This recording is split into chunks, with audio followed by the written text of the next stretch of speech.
and give us a little bit of history about that, that would be absolutely cracking. And then, sir, I'm going to hand over to you. Thank you. So Neil and I actually got together, even though we're both from Wales, we didn't get to know each other until about 7, 8 years ago. And I was actually doing a feature for Flex magazine with Flex Lewis here, here in Birmingham. And we all got together, and since then, we've been basically just going back and forth with our various training principles, being the DTP, Y3T, whether we've been on other sides of the globe, you know, I've lived in the US and Australia, different countries, or back here, and whenever we get together, we'll be applying those various types of training principles, and it's kind of grown from there onwards. You know, now we're both in India, we've been there for the past 6 months or so, training together day in, day out, and again coming up with hybrid versions of our principles. And you know, what Neil has done with his clients has been exceptional, and you know, the things that I've been able to accomplish with my clients has been absolutely great. So we decided to actually merge our various principles, not because we wanted to, but it made sense that we should do. And you know, what we've actually come up with is now the Physique Elite system of the merging of these two programs, and now we're actually turned it into a global recognized qualification as well for qualified trainers. So do you want to tell your version of that, Neil? Y3T basically was developed by myself, by accident I guess, more than anything. Like most typical new bodybuilders or athletes getting involved with health and fitness and strength training and bodybuilding, I was led to believe from the perception at the time from the magazines that the best way to build maximum muscle mass was the typical 6 to 8 repetitions or 6 to 8 repetitions or 6 to 10 repetitions. But what I found with my biomechanics and my body composition, that my body didn't always agree with that type of training, because one, I was a little bit egotistic in the gym, and I would try to lift, you know, as much as I could, believing that I was actually, you know, sort of getting more out of my workouts. But what I was actually finding, I was consistently picking up injuries. And it wasn't necessarily like down to really bad training techniques. It was the fact that instead of concentrating on the weight and putting those load transfers on the weight itself, some of the time, especially on my chest pressing, I was actually bypassing my chest and throwing all the stress and loads on my chest and on my shoulders, just to say. So unfortunately, what's happened is that 60% of the productiveness of that workout, which should have been on my chest, was actually going on to shoulders. And I was consistently picking up tendonitis in my triceps and my biceps and my attachments with my shoulders.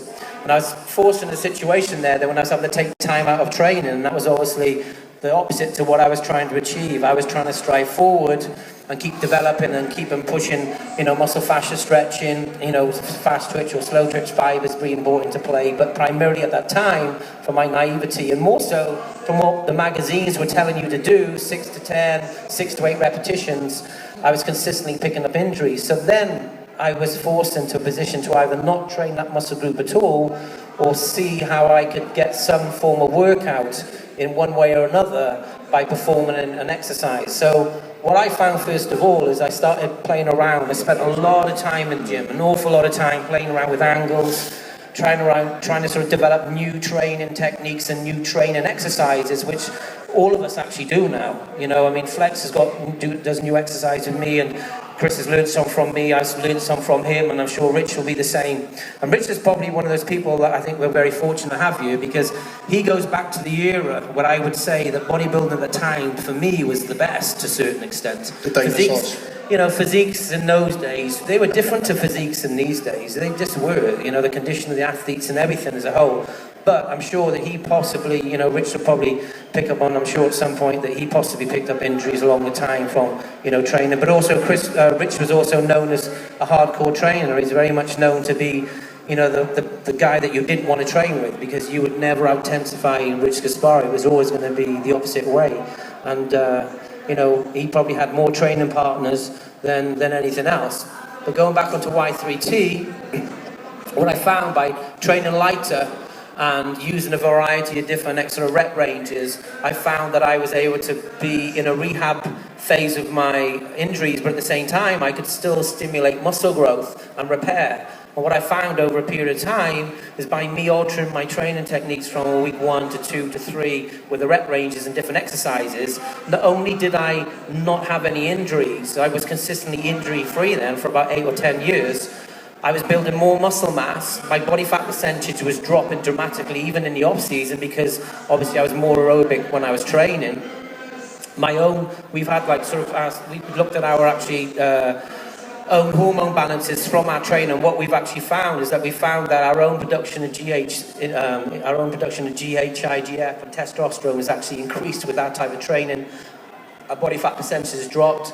Our free radicals and also our cortisol levels have been more stable, and I think that's down to definitely the fact that we've not just developed all the fiber types in the body, but we've also strengthened, our own overall body composition, and it's been able to sustain those intensity levels and at the same time keep a very, very constant degree of growth, and injury prevention as we've gone along. So for me, it was very much an accident how it happened to me, and it's pretty ironic, really, that I happened to sort of meet Kris just by accident. Met him by accident. I remember I had a hernia operation, and Flex said to me, come up to Dorian's, and I've got a photo shoot, so I went along with Flex at Dorian's.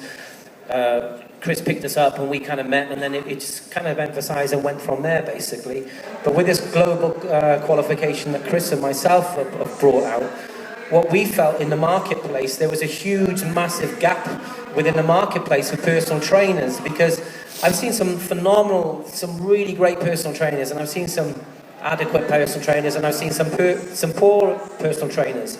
But for me, I've always wanted to strive to be the best that I can be, to be one of the best, not so somebody can pat me on the back, because it makes me feel good to know that I've excelled in what I do. And I'm sure that every one of us up here, and I'm sure that every one of you in there, can probably relate to that. You all want to sort of maximize and get to exactly where you want to be. Flex wants to be Mr. Olympia. Flex wants to be one of the best bodybuilders of all time.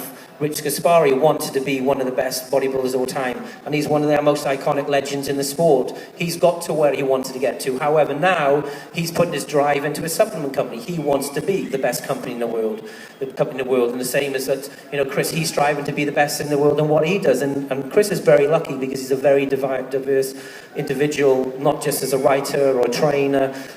He's a very, very gifted individual in lots of different aspects of his life. But what we wanted to do is we wanted to bring a global recognized qualification which stamped you, all those master trainers, as the very best personal trainers in the world.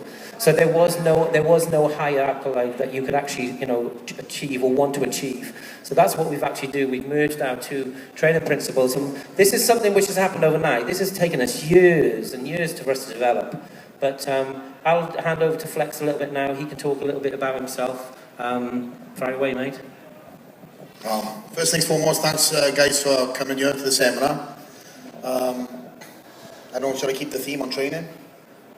Yeah, I'll just keep, since we're talking about the training. I first met Neil when I was 19 years old on my first bodybuilding show. Actually, Neil was one of the judges that judged me. For all you guys that don't know the story, I've told it numerous times, but I'm very fortunate to have him in my corner, and I wouldn't be where I am if it wasn't for him.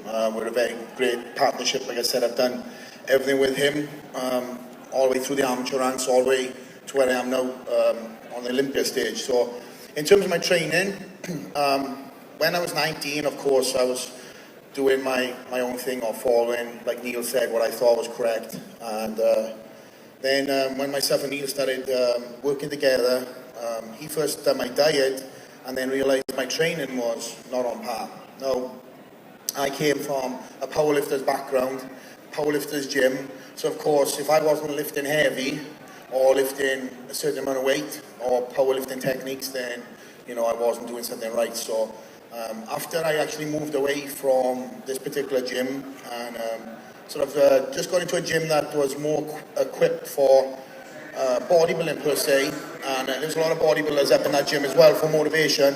Neil found out about my training, because at this point in time we started training quite regularly, and obviously on top of the competing and the dieting side of things, he realised there was a lot of exercises that I wasn't doing, or certain things that I needed to do to bring up certain body parts, and And then that's why we started incorporating Neil's training principles into my sort of weekly and daily training routine.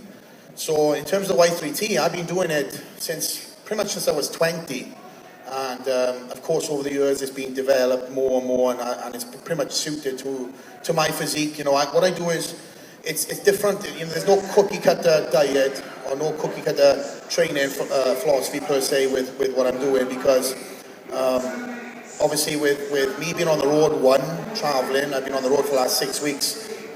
Training, I have to basically train when I can, and sometimes I have to do whatever's in the gym or whatever's there. But when I'm home in my creature comforts, of course I do the training principles, and pretty much where I am in terms of whether I'm going into a show, whether I'm in the off season, all dictates, or you know, whether I'm doing week 1, week 2, week 3, or consistent type of training where Neil keeps me training at like week 2 for a number of weeks. Basically, that pretty much summarizes everything. In terms of, should I just ramble on here, or I don't know what the theme is? So I was training. I'm a supplementation. I was actually going to ask Rich a little bit about the nutrition and supplementation, because in regards to the DTP and Y3T principles and this type of volume training, it can be counterproductive to you, especially with this type of intensity, because your central nervous system comes under a huge amount of stress. Your cortisol levels increase through the roof if your nutrition and supplementation isn't absolutely spot on, and it's the same with your rest and recovery. Now, Rich was known to be absolutely meticulous when it came to everything in regards to every little vitamin, every little supplement, every little part of nutrition, and the timing of that nutrition. So do you want to touch a little bit on that and how it can affect your recovery and then obviously your growth? Well, as Neil has said, you know, I was one of the most intense training bodybuilders. I had a type of physique that, you know, I gained muscle easily. I got really lean, but it was hard for me with my structure to like get balanced. So I had to, you know, basically train to like get my shoulders to give the illusion of looking more V-shaped, and my waist was slightly thicker. So I had to work on making it look smaller, building my legs, things that I did to improve my physique. And I trained very intensely, but a thing that I saw that was very important to me was supplementation. Now we're going back into the 80s and 90s. It was very rudimentary and basic when it came to supplements, but some of the stuff that was available even then were like arginine, ornithine, branched chain amino acids, high vitamin C. And when you're training very intensely and you're on a strict diet, there's no way that you're going to get all nutrients from foods alone. It's literally impossible. And this is where when Neil was saying about, you know, your body gets bombarded by free radicals. You want to take antioxidants to prevent the free radicals from breaking down muscle. And these are things that I studied. As Kris has said, everything I did, I logged in a training manual. I was one of the first bodybuilders that I think later on even Dorian read that I did this, and that's what made him a great champion, is log everything, what I ate, the supplements I take, how I felt training, and that's what made me peak at each show. I was known for conditioning, and that's how I won a lot of the shows, having the first rated glutes, coming into, you know, spot on when it came to, you know, looking as ripped as I could, and supplements were a huge part of it. So, you know, it was a good transition when I stopped competing, that I love training, and these guys are into the different aspects of training principles, but my mind was more into the supplementation. How can supplements help an individual improve his physique? How can supplements help them increase more endurance, increase strength, prevent breakdown of muscle? So when I started my brand, I saw a lot of brands out there, and it was funny because when I started it, this is 15 years ago, I went to manufacturers and I said, I want to make the best brand in the industry. I want to use efficacious doses of ingredients in that product, and I want products that work. And these manufacturing companies came to me and said, what are you, crazy? What you got to do is you got to add a little bit of ephedrine, get a little bit of a feel of, you know, making you feel something, and that's what's going to sell. And I was so against that. I said I wanted to make products that work. I wanted people to use my products and get results. So me alone, I did a lot of reading, but I had to get people working for me. And a lot of guys, when I first started, actually gave me formulas and these are the formulas that I sold. But as the company went into transition, I actually had